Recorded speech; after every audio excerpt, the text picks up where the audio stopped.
Saludos y bendiciones a todos. Les habla el pastor Freddy, desde acá, desde Calley. El seminario está trabajando a través de las redes sociales y hoy vamos a tener la clase de primera, segunda y tercera de Juan. Es importante que entendamos que se va a estar haciendo bastante un resumen, diría yo, de las tres cartas, porque son tres cartas, aunque no son largas, pero son tres cartas. Y el hermano Pastor Manny va a estar dando la clase en esta mañana, así que espero que todos ustedes puedan tomar la misma, y es bien importante porque ya estamos casi terminando, así que estamos al otro lado ya para preparar el último ensayo necesario para terminar el trimestre, y con el favor de Dios oramos a que podamos comenzar el próximo trimestre reuniéndonos los que están acá en esta área, en el salón de clase, en el aula, y los que están en el área oeste a través de el internet, pero para regresar nuevamente al formato de exámenes después de haber tomado las clases pertinentes. Así que estas clases de este día, de primera, segunda y tercera de Juan, que son cartas consideradas como cartas generales, porque son cartas que no tienen destinatario como tal, como hemos visto en otras de las cartas que tienen un destinatario bien definido. Espero que sean de bendición para ustedes y de crecimiento espiritual. Así que ahora estaremos preparando para dejarles con el pastor Manny y la clase de primera, segunda y tercera de Juan. Que Dios me los bendiga a todos, y recuerden que pueden llamarme al 787-406-6464 o por mi WhatsApp personal si tienen alguna duda o pregunta. Estamos aquí para servirles. Bendiciones a todos y a todas. Dios me los bendiga, hermanos. En esta mañana vamos a continuar con nuestros estudios del seminario y el instituto. Vamos a comenzar con una oración para empezar la lección de hoy, que es el capítulo 22. Y vamos a estar tratando las epístolas de Juan 1, 2 y 3. Oremos. Padre Santo, Padre bueno, te alabamos y te glorificamos a ti, Señor, dándote las gracias por el cuidado continuo que tú tienes sobre nosotros. Pedimos que tú nos des dirección para que podamos captar esta lección y que sea de beneficio para nuestra capacidad y en nuestra vida cristiana. Te doy las gracias y he orado en el nombre de Jesús. Primera, segunda y tercera de Juan, capítulo 22. Estaremos tratando las páginas del 593 al 611. Primera de Juan, el contenido y la estructura. Igual que en el caso de la epístola a los hebreos, Primera de Juan no muestra ninguna de las características formales que normalmente se asocian a las introducciones de las cartas redactadas en griego en el siglo I. Eso es una buena observación porque es una diferencia bastante grande. Usualmente las cartas tenían un formato que las encontramos en las cartas del apóstol Pablo, pero en esta carta, igual que al libro de los Hebreos, no la notamos. No obstante, las alusiones personales, los vínculos comunes que el autor comparte con sus lectores y los explícitos referentes históricos dejan claro que este escrito no pretendía ser un documento abstracto, un simple folleto o un tratado para todos los cristianos de cualquier lugar. Primera de Juan fue claramente concebida para ser leída como una carta pastoral dirigida a una congregación o congregaciones. Vemos entonces que aunque no sigue el formato usual de las cartas hebreas o griegas del primer siglo, pero vemos que está dirigida a un grupo específico o posiblemente más de una congregación. La escritura de Primera de Juan es objeto de debate, principalmente porque Juan escoge algunos de los temas y vuelve a ellos una y otra vez con conexiones ligeramente distintas. Las siguientes son las divisiones presentadas por Howard Marshall.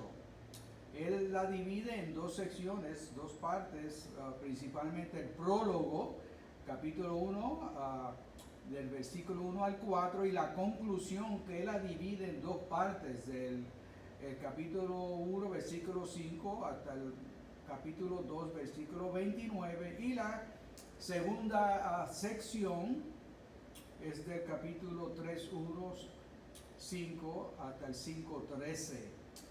Schnackenberg sugiere que la carta presenta con tres divisiones. Schnackenberg es otro erudito que ha estudiado el formato, la estructura de esta carta, y él la presenta con tres divisiones, que son las siguientes. La primera división, del capítulo 1 y el versículo 5 hasta el capítulo 2, versículo 15, y la segunda división del capítulo 2, del 18 al 3:24, y del 3, la división número 3, del 4, versículo 1, 5, hasta el capítulo 5, el versículo 12. Prácticamente todos estos eruditos o estudiosos concuerdan que Juan plantea tres criterios, o sea, estos criterios están presentes en esta carta.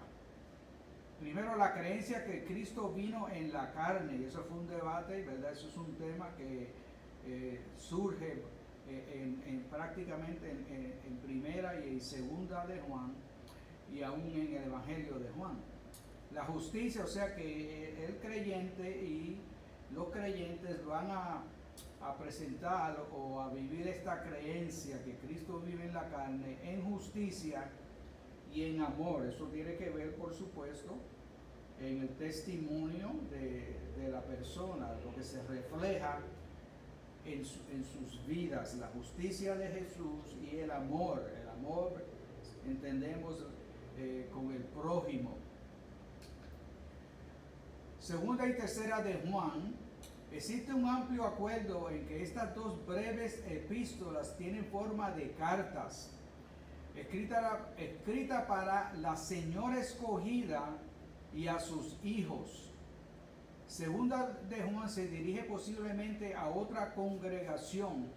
No está claro si se trata de una casa iglesia dentro de la misma ciudad o de la iglesia de otra ciudad, para advertir a los creyentes del peligro inherente de los predicadores ambulantes, algunos de los cuales son engañadores que no confiesan que Jesucristo ha venido en la carne. Este término aquí, la señora escogida y a sus hijos, pues se entiende que se está hablando de una congregación, posiblemente una congregación, como dice aquí, en una casa, pero no se está dirigiendo a una persona, a una mujer, sino que es a una congregación.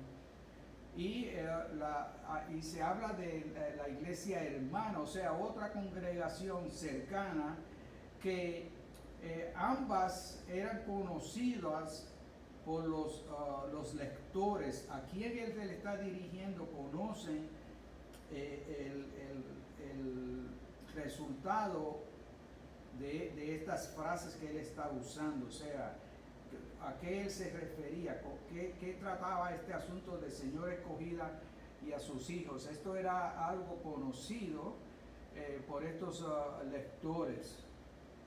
Y él está debatiendo aquí de estos predicadores ambulantes que traían estas enseñanzas, y él los denomina como engañadores.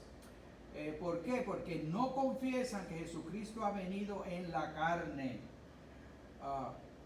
Eso está en el versículo 7. Pero también aquí Juan insiste en que los verdaderos creyentes, está haciendo una distinción del creyente verdadero o al que no es un creyente verdadero, un falso creyente. No solo andan en la verdad, sino en transparente amor el uno para el otro, en línea con el mandamiento que habéis oído desde el principio, el versículo 6. ¿Qué han ellos han oído desde el principio? Pues el evangelio presentado por el mismo Juan, y donde da las enseñanzas del Señor, que el Señor habló muchísimo concerniente al tratado, y él mismo lo manifestó, cómo él trató al prójimo, aquellas personas con las cuales él se mezclaba diariamente, y así el creyente tiene que vivir el evangelio de acuerdo a esas enseñanzas. Este mensaje ocupa la sección central, versículo 4 al 11, entre la introducción del 1 al 3 y la conclusión del 12 al 13. En segunda de Juan solo se menciona el nombre de Jesucristo, mientras que en tercera de Juan ciertos individuos son mencionados. Aparentemente existían ciertos problemas de comportamiento. Diotrefes negativo. Diotrefes era un individuo en la iglesia que se estaba levantando y estaba tomando cierta autoridad. Entonces quería ser como la persona principal, el que manda, y estaba tomando ciertas actitudes negativas. Entonces, pues, en tercera de Juan menciona a Diotrefes en un sentido negativo, de no ser imitado. También menciona a Demetrio positivamente, o sea que él le dice a Gallo, que es la persona a quien él está dirigiendo la tercera carta, que puede seguir el ejemplo de Demetrio, pero no el de Diotrefes. Juan deja la intención, o declara la intención en esta carta, de que él va a tratar ese asunto probablemente personal, el asunto de Diotrefes. Hasta donde saben por los registros históricos, Orígenes en el 253 es el primero en mencionar las 3 epístolas. No obstante, según Eusebio, esto se está hablando aquí de la aceptación de estas cartas, y vemos aquí Orígenes en el año 253. Estamos casi ya prácticamente el tercer siglo prácticamente, que es cuando las 3 cartas son aceptadas o conectadas con Juan. Antes de Orígenes hubieron ciertos debates de si las 3 cartas eran de Juan, y presentaron muchos argumentos que tomó tiempo hasta más o menos ya para el tiempo de Orígenes. Estas 3 cartas pues eran asignadas o aceptadas de que tenían una conexión con Juan. No obstante, según Eusebio, lo hace en parte para reconocer que no todos aceptaban la autenticidad de segunda y tercera de Juan. Ahí estaba el problema. Ellos no tenían dificultad con primera de Juan y con el evangelio de Juan. Hacían la conexión, pero tenían dudas concernientes a segunda y tercera de Juan. Dionisio de Alejandría, en el año 265, discípulo de Orígenes, insistió en que el apóstol Juan era el autor del 4º evangelio y de primera de Juan, pero no de Apocalipsis. Todavía no habían aceptado a Juan como el autor de Apocalipsis y conocía la existencia de segunda y tercera de Juan. O sea que estas cartas circulaban y ya tenían, muchos de estos hombres las reconocían que existían, pero todavía no habían concretado esa relación con Juan. Ninguna de las 3 epístolas de Juan se han atribuido a ningún otro autor aparte de Juan, el hijo de Zebedeo.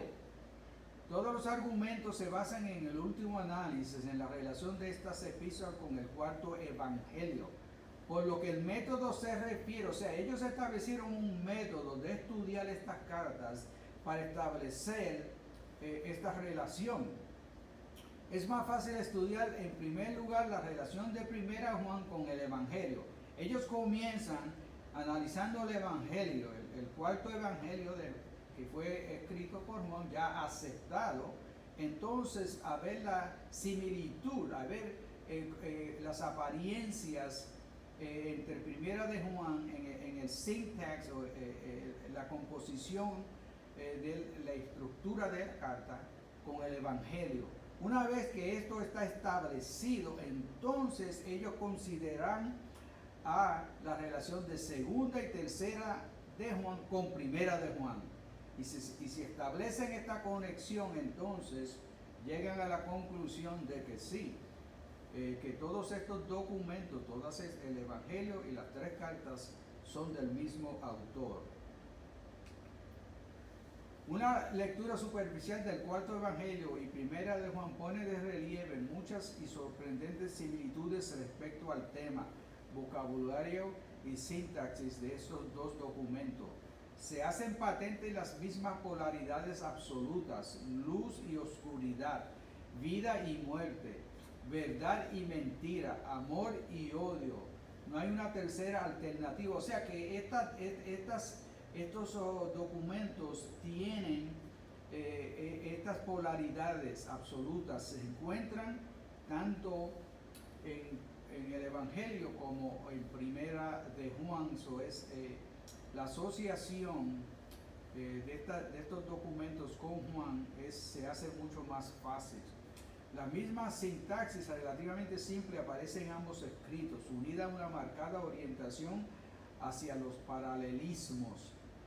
Poitres ha mostrado que el predominio del accidentón y la relativa escasez de conjunciones entre oraciones en ambos documentos parece indicar que se trata del mismo autor. Esto es un formato utilizado en la gramática, en la estructura de los autores cuando escriben, y ellos notan que este accidentón no está ahí. Dice, y aquí yo le puse la nota abajo, figura literaria que insiste en omitir las conjunciones que normalmente aparecen dentro de una enumeración. Conjunciones, palabras que unen distintos elementos dentro de la oración. Este formato, o sea, esta clase de literatura, o sea, de cómo escribir, es omitido por Juan, y entonces es notable, y estas personas que hacen estos estudios se dan cuenta y pueden llegar a hacer un análisis de si es el mismo autor, la misma persona que está escribiendo o utilizando este estilo. Quienes defienden que estos 2 documentos han sido redactados por autores distintos apelan por regla general a 3 clases de fenómenos. Estos son los que están de desacuerdo. Ellos dicen que hay una diferencia en el que escribió el Evangelio y primera de Juan. Entonces estos son los 3 puntos que ellos apelan. Existen diferencias sutiles pero importantes entre Juan y primera de Juan, tanto en doctrina como en redacción, aun cuando son documentos formalmente paralelos. Cuando los argumentos presentados son examinados minuciosamente, se descubre que tienen poco peso. El libro abunda en esto, pero no lo podemos cubrir en este estudio, pero la conclusión de los autores es que los argumentos presentados son examinados. Cuando estos son examinados cuidadosamente, se descubre que tienen poco peso. El segundo punto es, hay palabras y expresiones en el Evangelio que no se encuentran en Primera de Juan y viceversa. La mayoría de los eruditos modernos reconocen que en estas enumeraciones no puede basarse nada decisivo. No, usted no puede decir que porque ciertas palabras aparecen en el Evangelio, pero no aparecen en Primera de Juan, que eso es razón para determinar que fueron diferentes personas que lo escribieron. No. Dice, las variaciones de expresión sugieren una paternidad literaria común más que una copia servil o incluso inteligente. O sea que ellos están de acuerdo de que Juan, el apóstol Juan, es el autor de los dos libros. El tercer punto, quienes están convencidos de que el corpus juanino, o sea, el corpus juanino son todos los documentos, es el Evangelio, las tres epístolas, y también se puede incluir ahí Apocalipsis. Ese es el corpus, o sea, todo el trabajo, todos los documentos que son atribuidos a Juan. Se dice que se levantó una escuela juanina, o sea, esta es una escuela que estudia, que son seguidores, son como discípulos de Juan, se puede decir, son estudiosos que les interesó estos libros, y se forma esta escuela que trata exclusivamente con los documentos de Juan. Son proclives a atribuir a distintos miembros de dicha escuela la redacción de distintas partes del corpus. O sea, que en esta escuela juanina, ciertos grupos de estudiantes se especializaron en los diferentes libros. Un grupo, pues, se encargó, se perfeccionó en el Evangelio. Entonces, cualquier asunto que tiene que venir con el Evangelio, pues, está bajo el cargo de este grupo de la escuela juanina, y así con cada una de las otras cartas. Y entonces por eso es que ellos hablan de las diferencias, porque ellos creen que esta escuela juanina y estos grupos, cuando van a escribir estas cartas, como son diferentes personas, pues se van a ver las diferencias en los documentos. Esta es una creencia, pero que no es muy bien respaldada. La procedencia, ya sea que pensemos en términos de autoría apostólica o de una escuela juanina, la procedencia más probable de esta epístola es Efesios. La evidencia de que Juan, hijo de Zebedeo, también Felipe el evangelista y sus hijas, Felipe aparece en el libro de los Hechos, cuando se encuentra con Pablo y dice en Hechos que él tenía 4 hijas que profetizaban. Ok, la historia nos dice que este hombre, Felipe, con sus hijas, se trasladó a Éfeso durante el periodo de la guerra de los judíos, y Juan también, y que finalmente murió en esta ciudad. No es abrumadora, pero sí consistente. O sea que la mayoría de las personas sí están de acuerdo de que tanto Juan como Felipe y sus hijas se trasladaron a Éfeso. Varios testigos fueron capaces de identificar las tumbas de Felipe y sus hijas y la del amado discípulo. Así que eso es como una prueba de que lo más probable, esta carta fue escrita en la ciudad de Éfeso. La fecha de las epístolas de Juan está totalmente vinculada a la fecha del cuarto evangelio y su relación con él. Como ya hemos visto, aunque algunos fechan el evangelio de Juan antes del año 70, y una mayoría lo sitúan en la última década del siglo I, hemos propuesto con cautela una fecha entre los años 80 y 85. Ok, entonces ¿qué estamos diciendo aquí? Que lo más probable es que el Evangelio de Juan fue escrito, lo más probable durante esa década del 80, entre el 80 y el 85. La mayoría de los eruditos sostienen que las epístolas fueron escritas después del cuarto evangelio, pues entonces tenemos que entrar que estas epístolas y el libro de Apocalipsis tuvieron que ser escritos después del año 85, por lo menos. Esta opinión cuenta con el apoyo de datos que sugieren que al menos algunos de los herejes gnósticos estaban utilizando el evangelio para sus propios propósitos. El relato de Juan era sin duda uno de los más utilizados por los gnósticos en el siglo II. Otros sugieren fechas más tardías, pero con poca sustancia.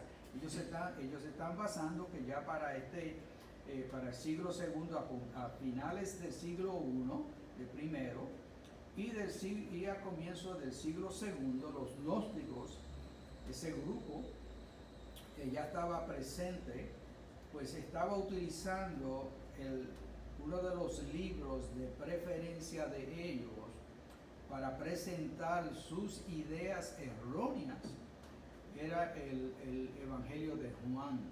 Y el pensamiento de los estudiosos es que Juan, como ya había escrito su Evangelio, y se da cuenta que los gnósticos, que estaba comenzando el movimiento, porque era nuevo, era en su comienzo, pero ya estaban comenzando a utilizar su Evangelio, y él se da cuenta de que los errores que están presentando, y llega a la conclusión de que si esto continúa, pues va a causar división en la iglesia. Entonces él, para contrarrestar este movimiento, pues él escribe primera, segunda y tercera de Juan. En primera Juan no se menciona ningún destinatario, ni se preserva ningún saludo específico, o sea, no se presenta ningún saludo específico, acción de gracias explícita o cualquiera de los otros toques formales que caracterizan normalmente las cartas del primer siglo. Entonces, ¿cuál es el destino? ¿A quién? Si en el formato no se menciona a nadie en primera de Juan. El destino geográfico no puede ser sino una deducción de lo que puede reconstruirse de la procedencia del documento. Probablemente o por tanto estas epístolas fueron enviadas a ciertas iglesias o individuos a algún lugar de la zona de Éfeso, que incluía el territorio que abarcaba las 7 iglesias de Apocalipsis. Cuando estemos estudiando el libro de Apocalipsis, vamos a ver un mapa de estas 7 iglesias, la distribución de las 7 iglesias que sí están cerca de Éfeso, y así pues se puede entender. Entonces, ¿cuál es el destino? ¿A quién se le envía? Los destinatarios a iglesias en esa región, la región de Éfeso. El propósito, de acuerdo a muchos eruditos, primera Juan es pastoral y no polémica. ¿Qué esto quiere decir? Que aquí lo que está haciendo Pablo es, Juan él está hablando como un pastor. Él está mandando exhortaciones a congregaciones que lo respetaban a él, que lo tenían como un líder central. Él no está combatiendo mayormente como Pablo, que ataca ciertas situaciones que estaban ocurriendo en las congregaciones. Por eso ellos dicen aquí, los eruditos declaran que la clave para la explicación de Juan radica en su retórica, que correctamente entendido no demanda que invirtamos demasiado tiempo buscando oponentes. No hay oponentes. El carácter de la retórica no es polémico, sino que más bien se justifica a sí misma. Fue escrita para promover la certeza cristiana y para proteger a las comunidades del posible desarrollo de una teología que podría en última instancia producir un cisma, o si había problemas, esto habrían sido causado por el indisciplinado ejercicio de los dones proféticos. Muchas personas clamando o reclamando que tenían este don de profecía y estaban profetizando, y esto estaba causando problemas en la congregación, y esto es lo que Juan está hablando. Él es un pastor y está protegiendo a las ovejas. El texto y adopción en el canon. La detallada obra de Richards, ligeramente suplida por la de Anne Fuchs, ha mostrado que muy probablemente el texto de las epístolas de Juan recibe el apoyo de tres tipos de texto: alejandrino, bizantino y mixto. O sea que estos textos ya mencionan el texto de Juan, lo apoyan. Se han analizado ya los testigos más antiguos de las epístolas de Juan. La primera mención de estas tres epístolas se produce en un contexto que plantea al menos ciertas dudas respecto a la idoneidad de segunda y tercera de Juan para su inclusión en el canon. Orígenes 231 DC, Eusebio 3525, las tres epístolas de Juan están incluidas en la lista que consigna Atanasio de 27 libros del Nuevo Testamento en el año 367, y los listados aprobados por los concilios de Hipona 393 y de Cartago 397. No fue hasta el 508 cuando las 12 epístolas más cortas se incorporarían a un Nuevo Testamento siriaco. Durante la Reforma, aunque hubieron algunas dudas concernientes a su paternidad, no se cuestionó su canonicidad. O sea que vemos en el transcurso de la historia como lentamente las diferentes cartas de Juan son aceptadas. En algunos lugares son mencionadas por estos hombres: Orígenes, Eusebio. Estos son los padres de la iglesia que vienen, se llaman apóstoles, o sea, después de los apóstoles, estos son los hombres que toman ese lugar en la historia de la iglesia, defendiendo el evangelio, promoviéndolo a través de documentos que ellos escribieron. Se dice que Eusebio de Cesarea es el padre de la historia de la iglesia cristiana. Él vivió en los años 263 hasta el año 339, Eusebio. Orígenes de Alejandría escribió más de 2000 tratados de teología. Él es un padre de la iglesia oriental. Estos hombres, cuando ellos mencionan estas epístolas y el Evangelio de Juan, pues le dan fuerza a la creencia de su autenticidad y de ser inspiradas, y como dice aquí, hasta el año 508 en este Nuevo Testamento, en este siriaco, todas estas cartas son entonces adoptadas al canon. En los estudios recientes, con pocas excepciones, la fuerza impulsora de muchos estudios de las epístolas de Juan hasta hace aproximadamente una década era el intento de delinear el perfil, quizás deberíamos decir las trayectorias de los cambiantes perfiles de la comunidad juanina. ¿Cómo esta comunidad juanina, o sea, durante esta época que está esta comunidad juanina que está estudiando a Juan, que son discípulos de Juan, que son los que están promoviendo estas cartas, cómo el perfil de ellos ha cambiado a través de los años, la percepción o la instrucción y el entendimiento de ellos va cambiando. Otras áreas de investigación son las siguientes, y estamos hablando de los estudios recientes. ¿Qué están los hombres estudiosos tratando en estas cartas. Primero es el perfil de esta escuela juanina.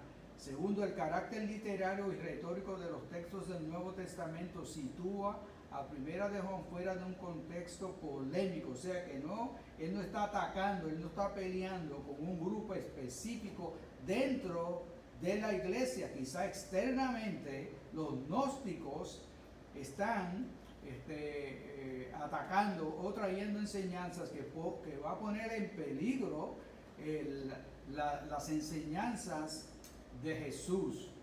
Algunos señalan que 1 Juan no es un libro polémico, sino un tratado hortativo, o sea que son instrucciones, son exhortaciones. No es polémico, él no está debatiendo o peleando, enfrentándose a grupos internos en la congregación. Tercer punto es con quién se enfrentaba Juan, si en verdad se enfrentaba contra alguien. O sea, esto es una área que se está investigando. Había un grupo específico en la iglesia o no lo existía. Ellos están tratando de establecer esto. Y el tema de los ancianos de Juan, que él se identifica como anciano. Esa es otra área de polémica concerniente a la autoría de estas cartas.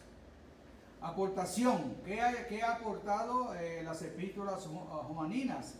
Primero, en su conjunto las epístolas de Juan se erigen con aplomo como una demostración de la gran importancia de someter a prueba todos los intentos de rearticular el Evangelio mediante las verdades inmutables reveladas. Segundo, las epístolas de Juan hacen una aportación a la doctrina de la certeza. 1 Juan 5:13. Ellas insisten en que es necesario establecer una distinción entre la genuina fe y aquella que es espuria. La fe espuria no tiene derecho a la certeza ante Dios. La fe genuina es autenticada en la creencia de que Jesús es el Cristo que ha venido en carne. Y eso es un punto central de Juan, la encarnación de Jesús. Y en su evangelio él lo menciona, que ese verbo que era con Dios, que era Dios, que estaba con Dios desde el principio, que se encarnó, o sea, se hizo carne, tomó la forma de un hombre, nació de una mujer y vivió como hombre esos 33 años. Los gnósticos, pues, eso era una área donde ellos estaban totalmente en contra, porque ellos enseñaban que lo espiritual era lo bueno y que la carne era mala y que era imposible que Dios tomase un cuerpo. Dios, que es bueno, va a tomar un cuerpo que es malo. Los gnósticos, ese era un punto de ellos, ¿verdad? Ellos no creían en la encarnación de Jesús. Las epístolas número 3, las epístolas de Juan abren una ventana sin par a una parte, al menos de la iglesia del Nuevo Testamento, hacia finales de la era apostólica. La era apostólica, Juan es el último de los 12 apóstoles originales. Este es el último, por eso él se identifica como el anciano. No solamente porque anciano por edad, pero también anciano en el sentido de director o pastor, que ese era otro término utilizado para identificar a los pastores. La próxima lección, mayo 21, con esta vamos a concluir los estudios. Estaremos estudiando la carta de Judas y el libro de Apocalipsis, esto está en los capítulos 23 y 24, las páginas 612 a 646. Por favor, prepárense bien, lean bien especialmente ese libro de Apocalipsis, que es muy complejo e interesante. Vamos ahora. Padre Santo, Padre bueno, te alabamos, te damos gracias, Señor, una vez más por esta oportunidad que tú nos has concedido a nosotros de llevar a cabo este breve estudio de estas cartas de Juan. Pedimos que tú, a través de tu espíritu, concrete lo que hemos estudiado en nuestras mentes, que podamos utilizarla en nuestras vidas diarias y como creyentes ayudar a otros a entender a este hombre, este último apóstol, el anciano. Te damos las gracias, Señor, y pedimos tu bendición. Lo hacemos en el nombre de Jesús. Y su iglesia dice, amén.